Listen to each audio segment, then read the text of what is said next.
All right. Good evening, everybody. I don't know what's going on with Facebook at the moment. For whatever reason, I do not have the ability to begin a live stream. It was there. It was there a while ago, but now it's not. Won't even let me start one on my own Facebook profile, much less the Wichita Falls Church of Christ. Normally, it's right here to be able to begin the live video, and it's not up. So I don't know what's going on with Facebook right now, if they're having some difficulties. We can see the past live videos, but we can't actually start a new live video. So for those of you who usually watch the YouTube side of things, we will have our video today, I suppose. I hate that for whatever reason Facebook doesn't want to seem to cooperate at the moment. I hope that it's just a glitch in Facebook.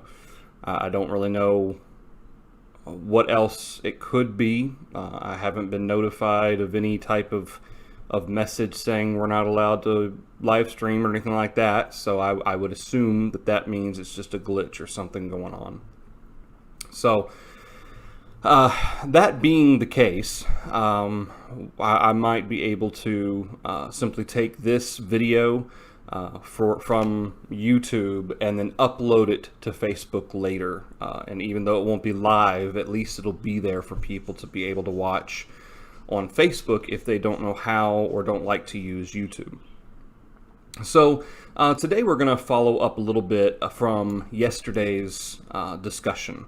And I want to preface this, of course, for those of you who missed yesterday's discussion, we talked a little bit about an article that we found online describing the issues going on that are kind of going around about people who are threatening or actually pulling down statues of Jesus, statues of apostles, symbols of the Bible, because of claims of racism for depicting a white Jesus or a white Mary and so forth. And of course we talked about the fact that Jesus wasn't white and he wasn't black.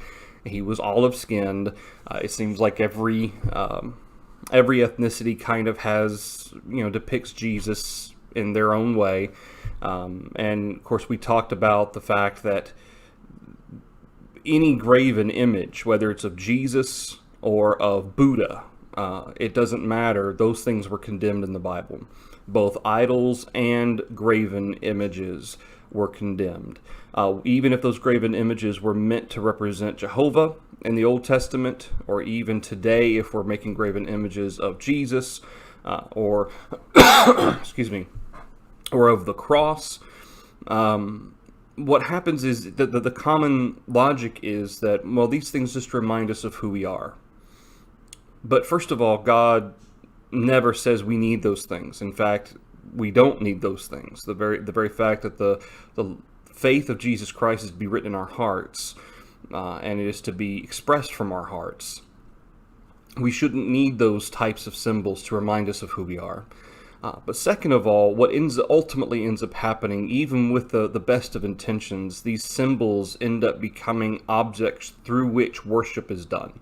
People kneel before Jesus, they kneel before a cross, and they become part of a worship. They become part of the means by which worship is given to God, and that is not according to what the Bible teaches us. So I want to follow up on this because today a new article posted. It says, pastors vow to defend houses of worship, not allow Christian heritage to be erased. So I want to kind of notice a little bit about this and make a point about it, because it's interesting some of the evangelical response here and the very broad strokes with which they paint the evangelical community. So a group of evangelical pastors gathered at Seattle's Chop Zone earlier this week to pray and declare that they will defend houses of worship and statues of Jesus after activists called for tearing them down amid Black Lives Matter protests. Brian Gibson, founder of the Peaceably Gather movement and pastor, quote-unquote pastor, of his church, denounced Shaun King's to remove white Jesus statues and other activists trying to remove Christian symbols and monuments in a movement that began with hatred and vandalism toward Confederate statues. The call from Black Lives Matter's leaders to destroy images of Christ and to face houses of worship is nothing less than a terroristic threat to people of faith. Regardless of how you believe politically or regarding the social commentary that is going on, again, from a biblical perspective, those statues really shouldn't exist. They don't have any need to exist for the people of faith. But again, I understand other religions, they put great importance on those things, and I understand that that threatens them and their faith. Christians across America. So this is kind of the main thrust of the article that I really want to focus on. Christians across America must stand against this violent religious discrimination and stand to protect sacred ground, the megachurch pastor added. So before we deal with the second half of his statement, I want to deal with his first half. He says, stand to protect sacred ground. Do you notice the association not only to churches, but also to places where these statues exist and these symbols of the cross and so forth? They are associated with holiness. Okay, they are associated with God, with godliness, with righteousness, with sacredness, with sacred characteristics or attributes. And it's important that we remember that there is no such thing as quote-unquote sacred ground anymore. Okay, in the Old Testament, wherever God was in that moment, for instance, when Moses saw the burning bush, okay, the presence of the Lord was in the bush, and he was told to take off his sandals, for where he stood was holy ground. But understand that churches, they're just church buildings. They're just buildings. That's all they are. Regardless of the fact that if the Lord's money was used to build the building or not, it's just a building, okay? It's not sacred in the sense that God exists there. And this was the problem that the Jews encountered or had the issue with when it came to the temple. They had the issue of thinking that this is where our God is. This is where our God dwells. Now, granted, once a year in the most holy place, God would sit at the mercy seat and receive the offering of sacrifice for the Day of Atonement. But that was not where God dwelt. God does not dwell in temples made with hands. And today there's no such thing as quote-unquote sacred ground. So anywhere that a statue is, do you see, though, the association of these images and statues, which may have originally started out simply as a memorial or to commemorate Jesus, or to help us in our thought process of thinking about Jesus, to now where these statues are is sacred. Okay, that is a problem. That is an issue when it comes to the spiritual frame of reference. Again, I'm not offering social commentary or political commentary on the issue of tearing down statues. But this quote-unquote pastor continues to say, this threat particularly targets the Catholic Church, because the Catholic Church certainly has a great deal of symbolism and physical association with regard to symbols. And every Christian, despite denomination, and every person of the good book should stand together in unity against this evil. If people were threatening to drag Christians out in the street and set fire to them, or if for some reason all white Christians were being accused of racism for the fact of their faith, or something along that line, some kind of existential issue, then certainly there's a principle there behind which we can stand with others, in the sense that we want to maintain our religious freedom to worship as we have the ability. And certainly we have the right to vote, and we certainly have the right to protest. It should our rights be infringed, and that's important to remember. In our country, we have that ability, and certainly every Christian should be aware if and when those rights become infringed. However, in this issue, As an American, I can have my concerns about the tearing down of statues, whether they're religious or otherwise. Or I may have no issues at all with it. Maybe I'm fine with, you know what, who cares about the statues? Tear them down if you want to, no big deal. Regardless of how I feel about the statues. The issue that this person is making is drawing it to an attack on the faith of Jesus Christ. And when you have statues and crosses and stained glass windows and cathedrals that are being associated specifically with representing the gospel, that is a problem. From a spiritual frame of reference, we cannot allow ourselves to be caught up in that type of thinking, because that's the very issue of why God told Israel not to create graven images or idols. He says, Gibson launched the Church Defense Initiative, which says churches will prosecute any vandals or agitators to the full extent of the law, including seeking hate crime designations for any attempt to desecrate church property or religious symbols. Though they are within their rights to do that. Again, the church that belongs to Christ doesn't have any religious symbols. We do have property in the sense that we have a church building.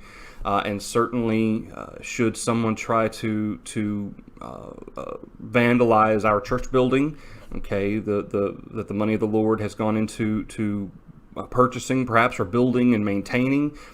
Certainly, we need to make sure that that individual is punished for their benefit, so that they learn not to do that, first of all, and for anybody else's benefit that person might vandalize their property as well. So certainly, because it's unlawful, we can do that by law. But it's not, the way he phrases it is he phrases it almost as if it's vengeance. And I don't want to put words in his mouth here. I understand justice is one thing, justice under the law. But to designate this and to go out of his way to describe this is as if it's as if it's a threat. And I when I first read that this paragraph in this article, it felt like a threat. Again, you can proceed by law to prosecute individuals who break the law, including vandalism of church property. That's fine. But to seek vengeance on somebody who issues that type of or conducts themselves in that type of way of vandalizing church property, it's a little problematic. Again, by law, there's nothing wrong with the statement, but it just feels like there's a threat associated with it. The initiative also would hold government leaders responsible who refuse to respond to church and property attacks, as well as assert the rights of churches to use physical force to protect their property and safety if necessary. These are really two different statements, really. The idea of government leaders who refuse to respond to church and property attacks. The church, first of all, should not have it has no business being involved in politics. If Christians want to reach out to governmental leaders because we're concerned that they're not standing for the liberties that we're given by law in the United States, as having the freedom to worship and the freedom to live in the way that we do, that's one thing. But a church or some religious initiative has no business being involved in politics. Now, the second part of this, to assert the rights of churches to use physical force to protect their property and safety. Property, I would disagree with. Okay, it's one thing if somebody comes into our church building, again, unlawfully, and is threatening or wielding a weapon of some kind, and we act to keep our brethren safe. Okay, that's one thing. It's different when someone is threatening to burn down our church building and we're not inside. Okay, church buildings can be rebuilt. Souls cannot be sent back to their bodies once they're dead. Okay, or well, they can by God, obviously, but that doesn't. We don't have that power to kill somebody or to use physical. Again, he says physical force. That would include, I would assume, lethal force if necessary. But to exercise that type of action to protect the property of the church, there's a line there. Safety of our brethren while we're inside, if they're trying to set fire to the building, that's one thing. Again, that's personal, that's individual lives at risk. But property, again, property can be rebuilt. This is why we have insurance. That's the type of thing that we can do. To especially lethal. Now to try to prevent somebody from doing something, try to wrestle them to the ground or whatever, that's one thing. But to raise a gun and shoot somebody because they're threatening to burn down our church building and nobody's inside, that would be, to me, I don't, again, I'm not speaking to the law itself, but with regard as a Christian, we need to have the awareness that this individual has a soul, and we would only need to attack others, much less use lethal force, if absolutely necessary and lives were at risk. So I thought that was kind of an interesting that property was a part of this. And of course, he says physical force, and I'm not trying to put words in his mouth about the lethality of that physical force. But he says, next they'll go for the cross. This is a different pastor says this. They'll claim the cross is whatever. I assume he means they'll claim the cross is racist or something. And then they'll require you and me to remove the crosses from our churches or the crosses from our homes. Crosses don't have any place in our churches anyway. Okay. And maybe our next daily devotional, we might talk about the symbol of the cross, because there's some misconception about what Paul says regarding if he's going to glory in the flesh to the Corinthians. He says, I'll glory in the cross of our Lord and Savior Jesus Christ. Understand the cross is a cruel weapon of death. Okay. Certainly, I understand why people use it. First of all, it's a symbol of Christianity. Second of all, it causes people to remind themselves that Jesus died for them. And thirdly, because it's a symbol of Christianity, it identifies people as Christians. But our actions and our conduct are supposed to be what identifies us. Regarding the second point, we shouldn't need the reminder that this is what we are. We don't need to have a cross dangling from our rearview mirror to remind us that we're Christians. And should the cross be a symbol of Christianity? Should it be? I don't. And again, this is all speaking from a religious, a scriptural frame of reference.